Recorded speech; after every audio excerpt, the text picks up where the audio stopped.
ଜୟ ଶ୍ରୀ ଜଗନ୍ନାଥ। ପିଲାମାନେ, ଆଜି ଆମେ ଓଡ଼ିଆ ବ୍ୟାକରଣରୁ ବିଶେଷ ପଦକୁ ବିଶେଷଣ ପଦରେ କିପରି ପ୍ରକାଶ କରିବା ସେ ବିଷୟରେ ଜାଣିବା। ଆଲୋକ, ତାର ବିଶେଷଣ ପଦ ହେଉଛି ଆଲୋକିତ।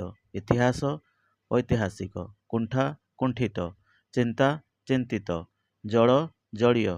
ଅଂଶ, ଆଂଶିକ। ଜାତି, ଜାତୀୟ। ଚେଷ୍ଟା, ଚେଷ୍ଟିତ। ଆନନ୍ଦ, ଆନନ୍ଦିତ। ଓଡ଼ିଶା, ଓଡ଼ିଶୀ। ଗଣିତ, ଗାଣିତିକ। ଛବି, ଛବିଳ। ଦିନ, ଦୈନିକ। ଦୟା, ଦୟାଳୁ।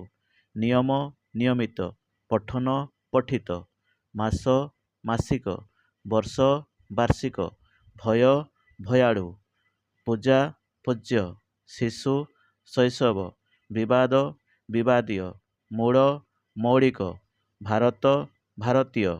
ରଚନା, ରଚିତ। ମରଣ, ମୃତ। ଲୁଣ, ଲୁଣିଆ। ବିନୟ, ବିନୟୀ। ଦୁଃଖ, ଦୁଃଖିତ। ପାନ, ପାନୀୟ। ଧନ୍ୟବାଦ ପିଲାମାନେ।